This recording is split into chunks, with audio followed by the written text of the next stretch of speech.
नमस्ते दोस्तों, स्वागत है आपका अपने YouTube channel Hindi medium biology में। आज हम अपनी पहली अध्याय जीव जगत के बारे में पढ़ेंगे। जीव जगत को हम लोग इंग्लिश में द लिविंग वर्ल्ड के नाम से जानते हैं। तो देखते हैं अब हम जीव जगत के अंदर किन किन विषयों को पढ़ेंगे। तो जीव जगत के अंदर हम जीव क्या है, जीव जगत में विविधता क्या होती है, वर्गीकी संवर्ग क्या होता है, वर्गीकी सहायता साधन क्या होता है, इन सब चीजों के बारे में पढ़ेंगे। तो हमारा पहला विषय क्या है, जीव क्या है। तो जीव एक या एक से अधिक कोशिकाओं का बना संगठन होता है जिसमें बाहरी या आंतरिक विकास होता है या वृद्धि होती है।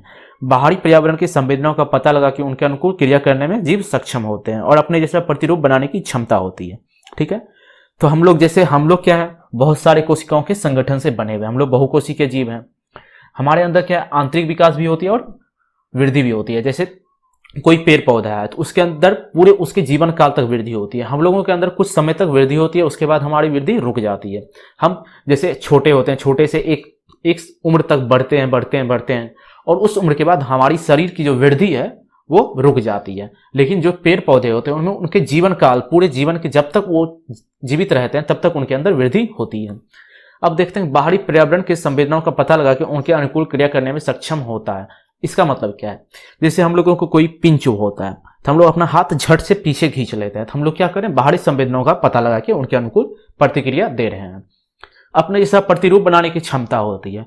अपने जैसा प्रतिरूप बनाने की क्षमता होती है का मतलब क्या होता है, वो जनन करते हैं, वो अपने जैसे संतान उत्पन्न करते हैं। ठीक है, अब हम देखते हैं जीवधारियों के लक्षण। हम कैसे पहचानेंगे कि वो सजीव है या निर्जीव है।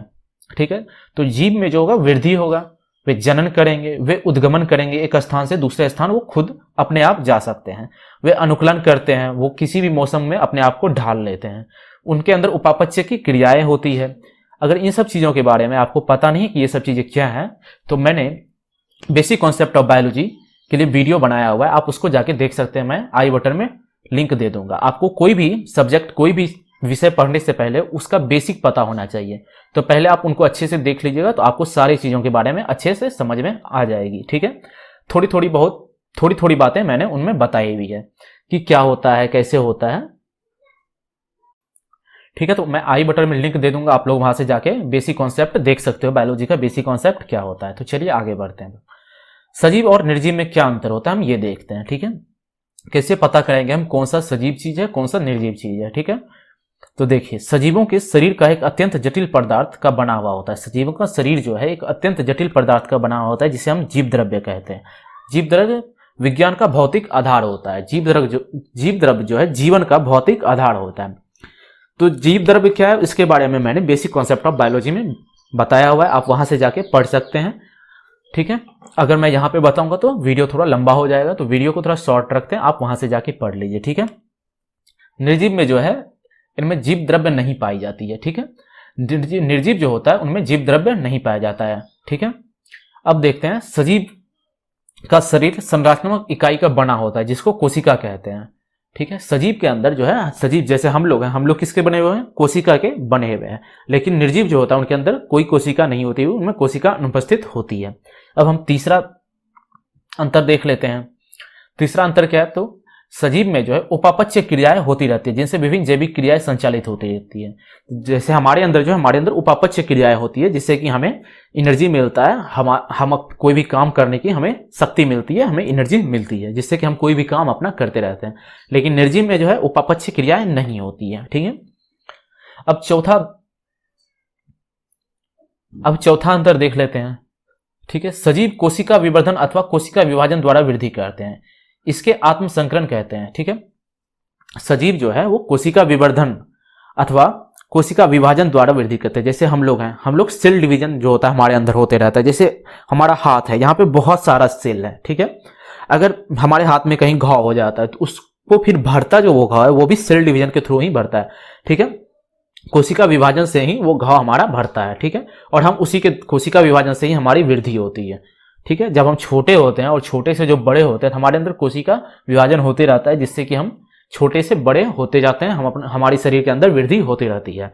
ठीक है, इसे हम आत्मसंकरण कहते हैं। लेकिन निर्जीवों में क्या है, उनके अंदर कोई भी वृद्धि नहीं होती है, उनके अंदर कोई भी वृद्धि नहीं होते हैं। ठीक है, वो वृद्धि नहीं करते हैं, वो अपने आप वृद्धि नहीं कर सकते हैं। ठीक है, अब पांचवा अंतर देखते हैं। जीव में जो है उद्यमन करने की क्षमता होती है और निर्जीवों में नहीं होती है। जीव जो है अपने आप एक जगह से दूसरे जगह जा सकते हैं, लेकिन निर्जीव जो होते हैं वो अपने आप एक जगह से दूसरी जगह नहीं जा सकते हैं। ठीक है, जीवों में जो होता है प्रजनन करने की क्षमता होती है, जिससे ये अपने जैसे प्राणियों को उत्पन्न कर सकते हैं, लेकिन निर्जीवों में ये क्षमता नहीं होती है। ठीक है, जीव जो है प्रजनन कर सकते हैं, लेकिन निर्जीव प्रजनन नहीं कर सकते हैं। कभी देखें आपकी कोई कुर्सी रखा हुआ है, वो एक कुर्सी से दो कुर्सी बन गया? नहीं बनता है। क्यों? क्योंकि उनमें प्रजनन करने की क्षमता नहीं होती है। ठीक है, चलिए आगे बढ़ते हैं। वृद्धि, प्रजनन, काल प्रवाहन तथा मृत्यु पाई जाती है। ठीक है, लेकिन ये सब चीजें जो हैं, ऐसी कोई भी अवस्था निर्जीवों में नहीं पाई जाती है। ठीक है, सजीव जो होते हैं वो जन्म लेते हैं, वृद्धि करते हैं, प्रजनन करते हैं। ठीक है, और फिर सबसे अंत में उनकी मृत्यु हो जाती है। लेकिन निर्जीव का जो कोई भी जीवन चक्र नहीं होता है, ना ही इसमें कोई काल प्रवाहन अथवा मृत्यु जैसी अवस्थाएं पाई जाती है। ठीक है, तो अब हम अपना सबसे पहला जीवधारियों के लक्षण को देखते हैं। तो जीवधारियों का सबसे पहला लक्षण क्या था? वृद्धि। वृद्धि जीवधारियों का सबसे पहला लक्षण था। तो देखते हैं वृद्धि क्या होती है। तो सभी जीव वृद्धि करते हैं। जीवों के भार में तथा संख्या में वृद्धि होना वृद्धि के द्विगम्य लक्षण है। ठीक है, सभी जीव वृद्धि करते हैं, जैसे हम लोग हैं, पेड़ पौधे हैं, सभी वृद्धि करते हैं। हमारे भार में हमारा वजन बढ़ता है। बचपन में हमारे जब हम छोटे होते हैं उस टाइम हमारा वजन कम होता है, जब हम बड़े होते जाते हैं हमारा वजन बढ़ते जाता है। ठीक है, तो वही यहाँ पे लिखा हुआ है कि सभी जीव वृद्धि करते हैं। जीवों के भार में तथा संख्या में वृद्धि होता है। ठीक है, वृद्धि सजीवों के द्विगुम्य लक्षण है। ठीक है, द्वियुग्मी लक्षण है। ठीक है, अब देखते हैं बहुकोशिकीय जीव कोशिका विभाजन द्वारा वृद्धि करते हैं। बहुकोशिकीय जीव जो होते हैं वो किसके द्वारा वृद्धि करते हैं? कोशिका विभाजन द्वारा वृद्धि करते हैं। पौधों में यह वृद्धि जीवन पर्यंत कोशिका विभाजन द्वारा संपन्न होते रहती है। पौधों में जो है वृद्धि जो है वो उनके जीवन के अंत तक संपन्न होता है। जैसे जब तक वो जिंदा रहेंगे, जब तक वो जीवित रहेंगे, तब तक उनके अंदर कोशिका विभाजन होते रहेगा और वो बढ़ते रहेंगे, वो वृद्धि करते रहेंगे। लेकिन हमारे अंदर क्या होता है कि हम एक उम्र के बाद हमारी शरीर की जो वृद्धि है वो रुक जाती है। हम मोटे पतले होंगे, लेकिन हमारा हाइट जो है, हमारा हाइट कभी नहीं बढ़ेगा। ठीक है, एक उम्र के बाद हमारा हाइट बढ़ना बंद हो जाता है। हमारा शरीर, हम मोटे होंगे, हम पतले होंगे, ये होगा, लेकिन हमारा जो वृद्धि है वो बढ़ जाता है, विकास होते रहता है। ठीक है, प्राणियों में यह वृद्धि कुछ आयु तक ही होती है, लेकिन कोशिका विभाजन विशिष्ट ऊतकों में होता है ताकि विलुप्त कोशिकाओं के स्थान पर नई कोशिका आ सके। ठीक है, प्राणियों में जो है वृद्धि कुछ आयु तक होती है, जिसको मैंने अभी आपको बताया।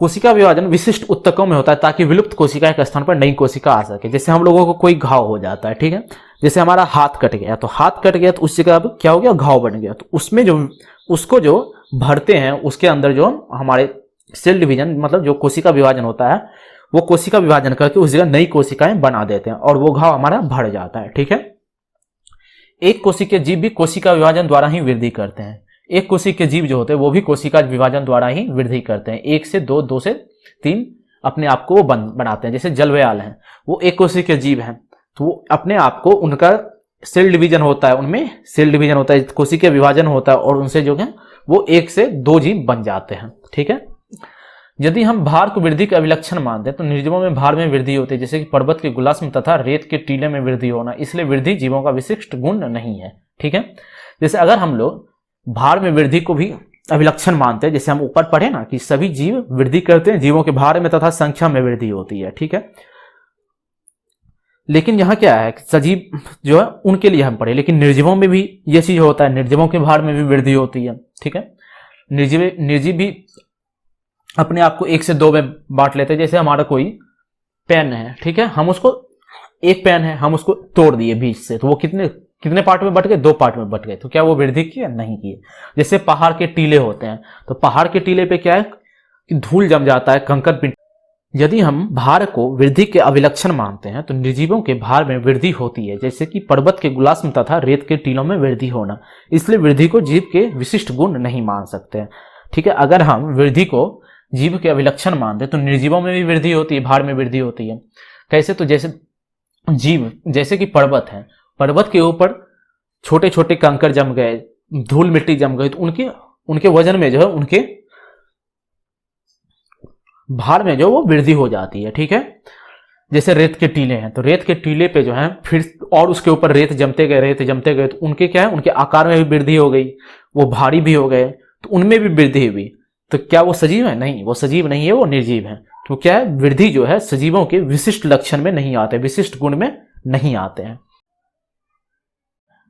जनन, जनन, जीवों में जनन का मतलब होता है कि वे अपने समान संतान उत्पन्न कर सकते हैं। ठीक है, जीवों में जनन दो प्रकार के होते हैं। जीवों में जनन कितने प्रकार के होते हैं? जीवों में जनन दो प्रकार के होते हैं। एक होता है लैंगिक जनन और दूसरा होता है अलैंगिक जनन। लैंगिक जनन में क्या होता है? लैंगिक जनन में जो होता है दो विपरीत जनन की आवश्यकता होती है, एक नर और एक मादा की आवश्यकता होती है। ठीक है, और अलैंगिक जनन में क्या है? एक ही जनक की आवश्यकता होती है। ठीक है, लैंगिक जनन बहुकोशिकीय जीव में होता है, जैसे कि मानव, जानवर, पक्षी इत्यादि। लैंगिक जनन जो है वो हमेशा बहुकोशिकीय जीव में ही होगा, जैसे कि मानव हो गए, जंतु हो गए, पक्षी हो गए इत्यादि। ठीक है, अलैंगिक जनन एक कोशिकीय जीव में होती है। अलैंगिक जनन जो है हमेशा एक कोशिकीय जीव में ही होगी, जैसे कि कवक जिसको हम लोग फंगी भी बोलते हैं, एक कोशिकीय। शैवाल जिसको हम लोग एमीबा बोलते हैं, जलवयाल जिसको हम लोग हाइड्रा बोलते हैं। ठीक है,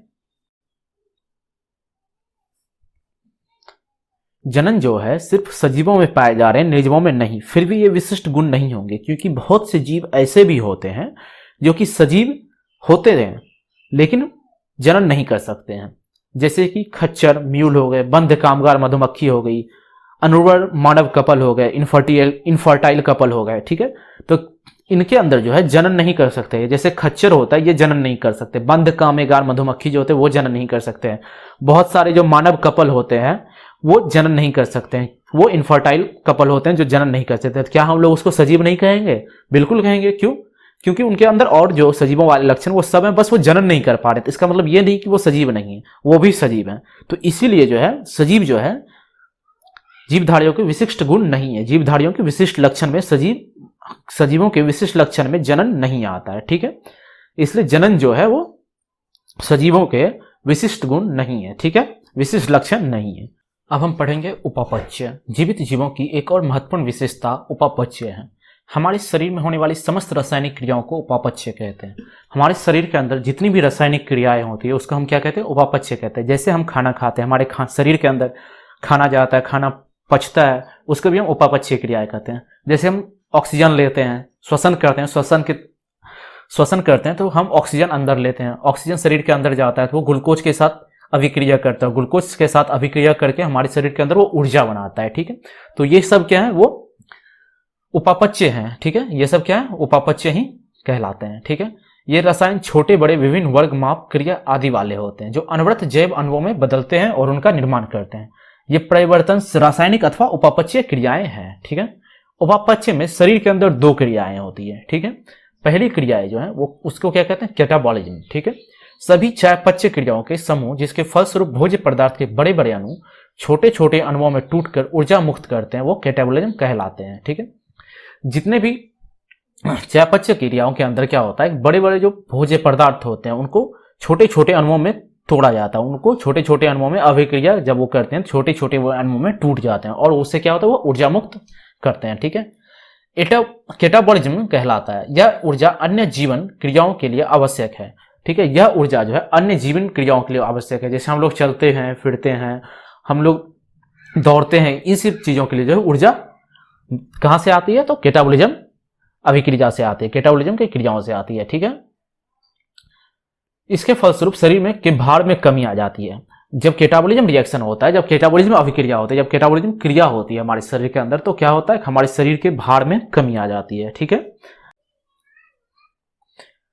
जैसे देखते हैं कि ग्लूकोज जो है वो ऑक्सीजन के साथ रिएक्शन करता है। ठीक है, ऑक्सीजन के साथ अभिक्रिया करता है और क्या बनाता है? कार्बन डाइऑक्साइड बनाता है, जल बनाता है और ऊर्जा उत्पन्न करता है। कितना ऊर्जा उत्पन्न करता है? 673 कैलोरी ऊर्जा उत्पन्न करता है। ठीक है, अब हम देखते हैं एनाबॉलिज्म। तो एनाबॉलिज्म क्या होता है? तो सभी चयापचय क्रियाएं जिसके फलस्वरूप शरीर में सामान्य अणुओं को जीव द्रव्य के अपेक्षाकृत बड़े अणुओं का निर्माण होता है उसको एनाबॉलिज्म कहते हैं। ठीक है, चयापचय क्रियाएं के अंदर जो भी शरीर में जो होता है छोटे छोटे अणु होते हैं, सामान्य अणु होते हैं, वो बड़े अणु को बदल जाते हैं, उनको क्या कहते हैं? एनाबॉलिज्म कहते हैं। ठीक है, इस क्रिया के फलस्वरूप ही शरीर में नए पदार्थों का संश्लेषण, शारीरिक विकास, वृद्धि एवं संरक्षण संभव है। ठीक है, प्रकाश संश्लेषण जो है एक महत्वपूर्ण एनाबॉलिक क्रिया है। प्रकाश संश्लेषण जो क्या है वो एक महत्वपूर्ण एनाबॉलिक क्रिया है। ठीक है, तो देखते हैं प्रकाश संश्लेषण कैसे होता है। तो जो है CO2 जो है, कार्बन डाइऑक्साइड जो है पानी के साथ H2O के साथ अभिक्रिया करता है। जब कार्बन डाइऑक्साइड जल के साथ H2O के साथ अभिक्रिया करता है तो क्या बनाता है? ग्लूकोज बनाता है और ऑक्सीजन बनाता है। ठीक है, तो ग्लूकोज को क्या है?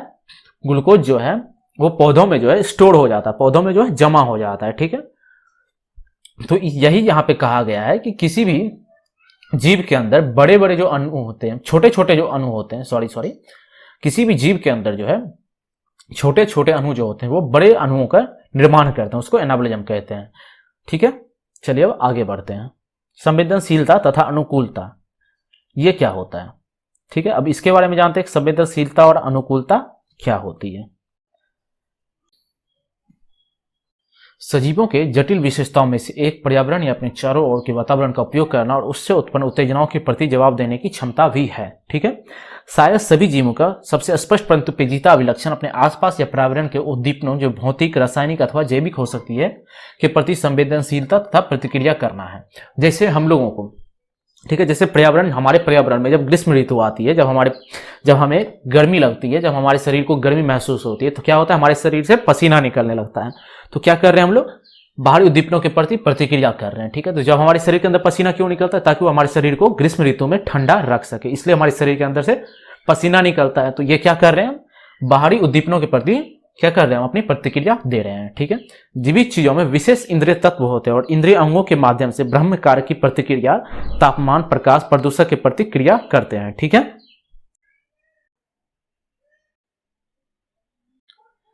पादप तथा प्राणियों दोनों में द्वितीय काल मौसमी प्रजनकों को जनन को प्रभावित करता है।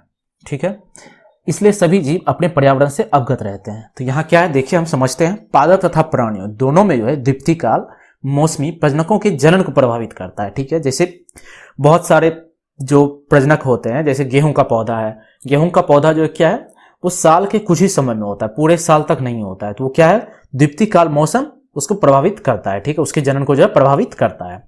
ठीक है, अब जैसे आम लीची का पौधा है, तो आम और लीची जो है साल के कुछ ही समय में आते हैं। ठीक है, पूरे साल नहीं आते। तो वो क्या है, उनको कौन प्रभावित कर रहा है? द्वितीय काल मौसम उनको प्रभावित करता है। ठीक है, मानव ही केवल ऐसे जीव हैं जो स्वयं से अवगत अर्थात सचेतन है। मानव ही केवल ऐसा जीव है जो स्वयं से अवगत है, जिसके ऊपर द्वितीय काल मौसम का प्रभाव नहीं पड़ता है। ठीक है, मानव जब चाहे जनन कर सकते हैं।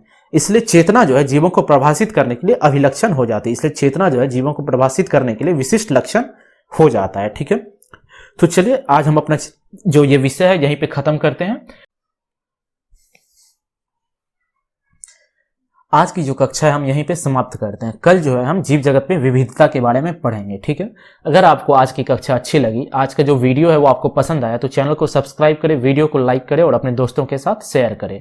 ठीक है, अगर आपके मन में कोई भी प्रश्न है तो उसको कमेंट सेक्शन में आप लिखें, मैं उसका जितना जल्दी हो सके उतना जल्दी उत्तर देने का प्रयास करूंगा। ठीक है, तो चलिए समाप्त करते हैं, मिलते हैं कल।